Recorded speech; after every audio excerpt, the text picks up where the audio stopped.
لكن تحديت الظروف وخضتها وحدي صبورا مستعينا بالصلاة. كم مرة عصف الأنين بداخلي، كم مرة قد ذاق قلبي من أساه محن تمر، وكم كرهت مصابها. بسم الله الرحمن الرحيم. الحمد لله رب العالمين، والصلاة والسلام على نبينا محمد وعلى آله وأصحابه ومن تبعهم بإحسان إلى يوم الدين. ما بعد. السلام عليكم ورحمة الله وبركاته. I've got my Nigerian shirt on, and it was given to me by one of my good friends. His name was Kingsley Abakapolo, and he's someone I've known for a very long time. I haven't been in touch with him for probably about 6-7 years, but yeah, he got me this from Nigeria, so yeah, I thought I'll just change the dress code. But on serious matters, about 2 days ago, or if not 3 days ago, I released a video, as you can see on screen. It's basically Mufti Menk, light upon light fiasco, also touching on other issues with Mufti Menk himself. And tabarakallah al-azim, the response I got was very, very positive. At the same time, his cheerleaders and his fanboys and fangirls were laying into me as they would.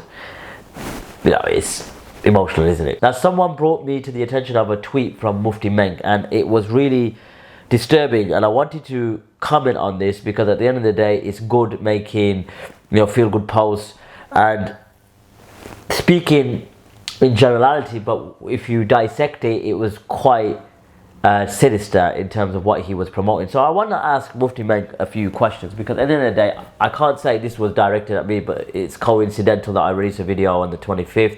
On the 27th, you make the comments that you do. And at the end of the day, I want to now address you directly. When you come to the UK, I'll be more than willing to speak to you, because at the end of the day, we've had enough. You'll have your loyal fan base, that's fine. I don't have no issues with that. And at the end of the day, I've always said that you have spread positivity, but at the same time, you've foregone and you have allowed with your da'wah a sense of liberalism or liberalizing Islam, whether it's the Danish interview, whether it's your antics with whatnot. You've seen the video, there's no point me going over it. So let's put your tweet up on screen. So you tweeted on the 27th of April, and you said, and I quote, "When people have to lie about you in order to discredit you." Okay, so where the arrows are, it's the 27th of April, coincidentally 2 days after my video. I'm not saying it's connected to me, but coincidentally, right? And everyone in the comment section or the tweet, can see it for themselves. So, lie. Now, let's go over that. Now, to add, if you were speaking about me, right, where did I lie? What did I lie about? Because you made the claim now. Now, the proof is on the claimant. What did I lie about? Did you not speak to Hoop Finesse or Pull Up for Success?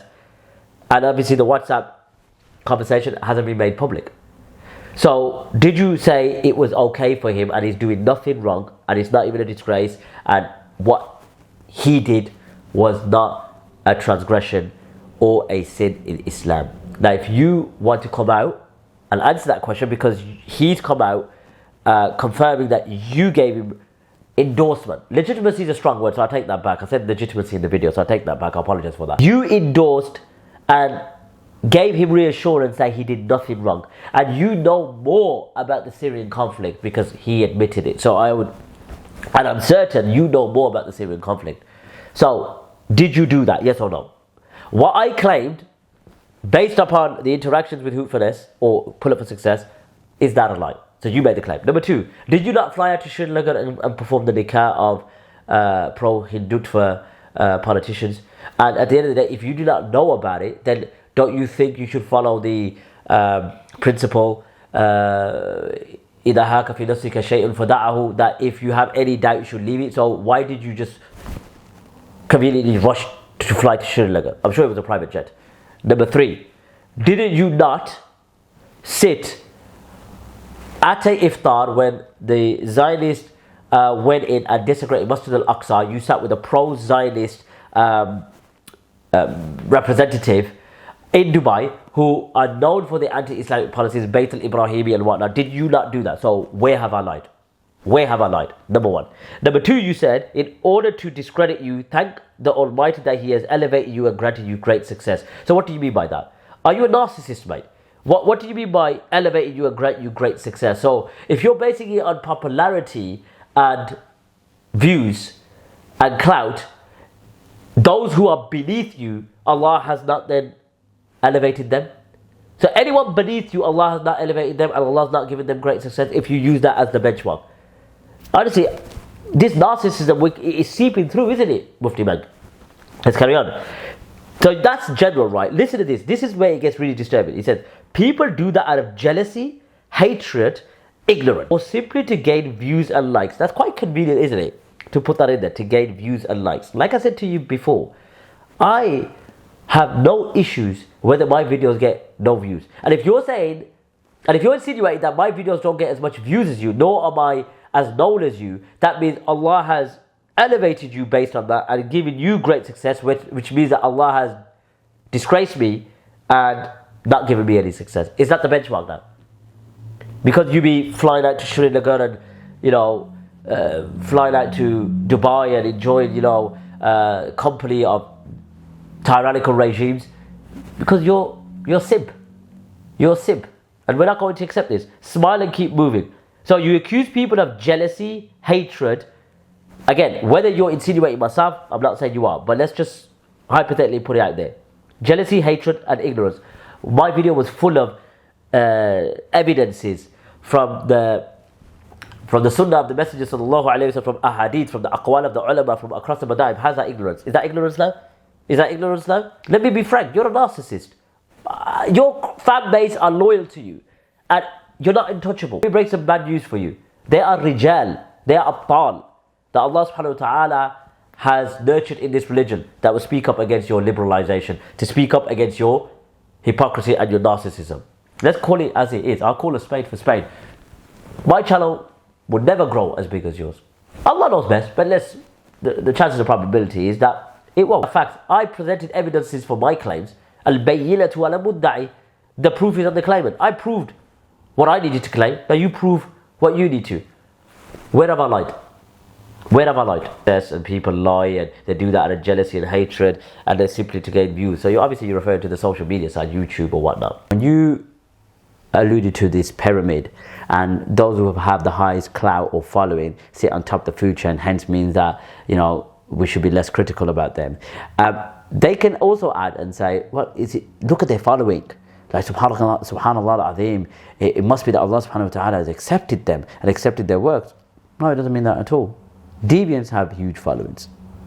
Following alone does not show or prove that's acceptance. That would be very childish to assume so. But rather, on the other hand, before getting into all the evidences, I'm just going to show you how the Salaf view this, because there are many Imams of the Salaf that are unknown, literally unknown. But that doesn't necessarily mean that Allah subhanahu wa ta'ala didn't accept work from them. We know Imam Ahmed had a huge turnout at his janazah, and also Ibn Taymiyyah rahmatullah alayhi also had huge turnouts on the janazah, and there's a hadith that mentions about, I can't remember the hadith, the search about how many, there's a certain amount of people that attend your janazah, etc. One can argue that Ibn Taymiyyah, because of the struggles and the suffering and the injustices that he went through, and he defended Islam, you know, in Damascus and in Egypt and whatnot. He died in Damascus. It attracted, and people felt, you know, love and support and resonated with him. And same to Imam Ahmed. See my hand, I've got the book Kitab al-Zuhd al-Kabir, okay, Zuhd al-Kabir by Imam al-Bayhaqi, okay.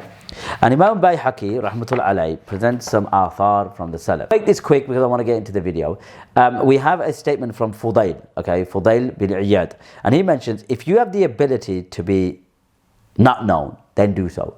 So that sort of defeats the argument that having huge amounts of followings is a sign of acceptance, because the Salaf are saying, if you have the ability not to be known, then do so. So you don't need to be known, okay? You don't need to have huge following. Allah can accept your works, okay, when you have little to no following, in comparison to those who have huge amount of followings. That's not a criteria. Anyway, and then he mentions, it is not upon you that you should be known, and it's not upon you that you should be praised, And it's not upon you that also, you be critiqued by the people. If you are praised by Allah subhanahu wa ta'ala. Okay, so it doesn't matter, praised or not praised, critiqued or not critiqued, providing you are praised by Allah subhanahu wa ta'ala. Furthermore, there's another athar now, and this is from Malik bin Dinar. And Malik bin Dinar, rahmatullah alayhi, mentions, since I've known the people, okay, I don't care to be praised. I don't care that I'm critiqued. Because I see those who are praised, I see those exaggerated when they are praised, and they are exaggerated when they're critiqued. Okay, so you don't care. Okay, whether you're praised, people exaggerate, and when people critique, they exaggerate as well. Furthermore, there's another author that mentions, obviously from Malik bin Dinar, and he mentions that since I've known the people, I'm not happy when they praise me. Okay, nor do I dislike when they critique me. And it is said, and why is that? He says, because those who are praised exaggerate, and those who critiqued, or the praise is exaggerated and the critique is exaggerated. That's more the appropriate translation. It debunks the argument about having huge amount of followers, and because they have huge followings, their work's accepted because the Salaf were of the opposite opinion. That don't be known. Allah subhanahu wa ta'ala honors who He wants and disgraces who He wants. But according to you, Allah has elevated such a person and granted you success, and people lie and they do that out of jealousy and hatred, and they're simply to gain views. So you're referring to the social media side, YouTube or whatnot. Anyway, I just want to keep this brief anyway. I hope you like my Nigerian top. So take care of yourselves. Wa sallallahu ala Muhammad. ليس الغريب غريب الشام واليمن إن الغريب غريب اللحد والكفن إن الغريب له حق لغربته على المقيمين في الأوطان والسكن سفر بعيد وزاد لن يبلغني وقوتي ضعفت والموت يطلبني ما أحلم الله عني حيث أمهلني وقد تماديت في ذنبي ويسترني تمر ساعة